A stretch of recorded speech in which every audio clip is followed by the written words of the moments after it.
Assalamualaikum warahmatullahi wabarakatuh. Nama saya Sandayantu, kelas 5D, jurusan Pendidikan Guru Sekolah Dasar, Fakultas Ilmu Pendidikan, Universitas Negeri Gorontalo.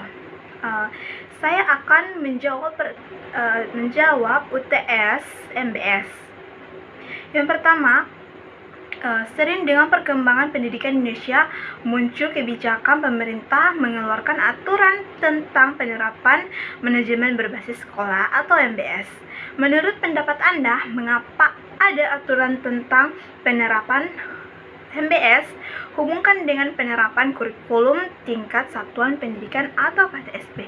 Baik, jawabannya adalah yang pertama, menerapkan Undang-Undang Sikmeddinas Pasal 51 Ayat 1 secara murni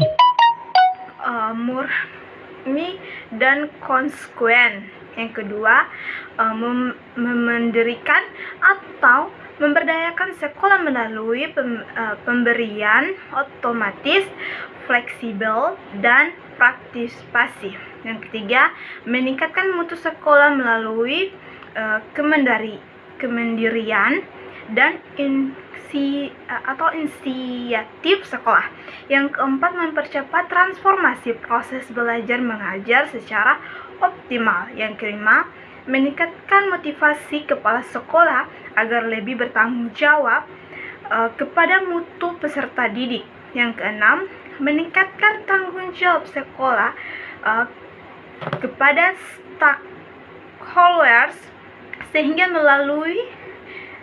sehingga selalu berusaha seoptimal mungkin melaksanakan dan mencapai sasaran mutu pendidikan yang telah direncanakan. Yang ketujuh, memberi tanggung jawab bagi pelaku MBS, KTSP. Kepala sekolah dan guru-guru adalah tenaga profesional yang memiliki keahlian khusus dan pengalaman profesional dalam penyelenggaraan sekolah dan pembelajaran. Kapasitas profesional dan proses validasi empirik merupakan esensi otomatis profesional. Tenaga profesional di sekolah adalah orang-orang yang memiliki kewenangan otomatis profesional yang juga mengandung makna kemampuan mensejahterakan kebijakan pemerintah atau standar-standar dan ketentuan lain sesuai dengan karakteristik dan kebutuhan anak didik dan stakeholder lainnya. Landasan programatik MBS KTSP lanjut. Sekolah adalah sistem sosial yang harus ditumbuh kembangkan melalui proses self-renewal company untuk merespon tuntunan scholars dan mutu pendidikan dan perubahan lingkungan yang terus-menerus terjadi. Perumusan kebijakan, pembuatan keputusan, dan pemecahan masalah di sekolah akan efektif jika dilaksanakan oleh pihak atau orang-orang yang sedang memiliki keahlian dan kepentingan dan berkeinginan dan terlibat dalam melaksanakan pekerjaan itu sehari-hari. Baik, nomor 2, ada 3 pilar MBS, jelaskan masing-masing dengan contoh. Baik, yang pertama, pilar pertama, manajemen kurikulum dan pengembangan berbasis sekolah. Bagian A, konsep merujuk pada Permendiknas nomor 19 tahun 2007 tentang Standar Nasional Pendidikan. Kegiatan pembelajaran didasarkan pada standar kompetensi lulusan, standar isi, dan pengaturan pelaksanaannya.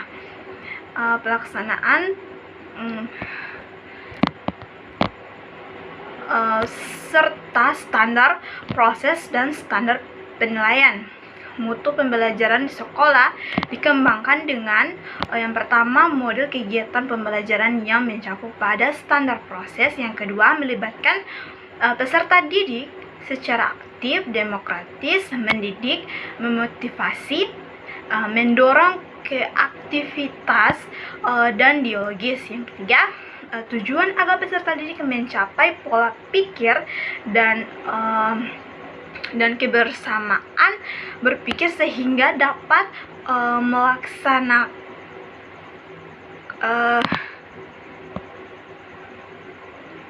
melaksanakan aktivitas intelektual yang berupa berpikir, berargumentasi, mempertanyakan, mengaji, dan menentukan dan memprediksikan.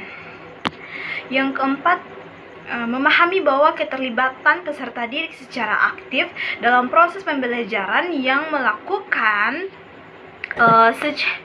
secara sungguh-sungguh dan mendalam untuk mencapai pembahasan konsep yang terbatas pada materi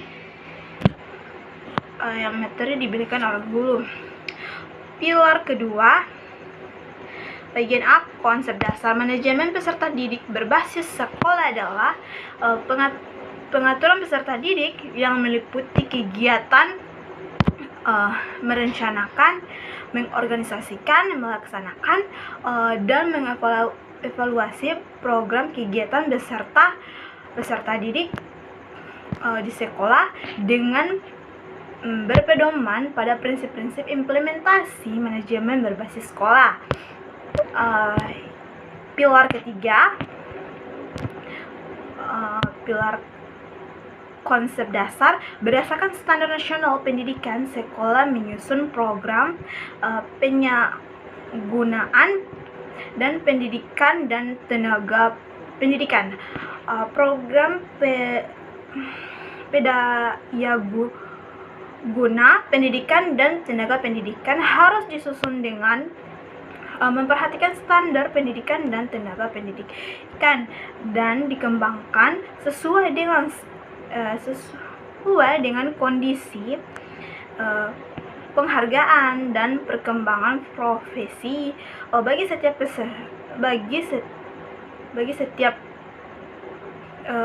pendidik dan tenaga pendidikan, serta menerapkan secara profesional, adil, dan terbuka.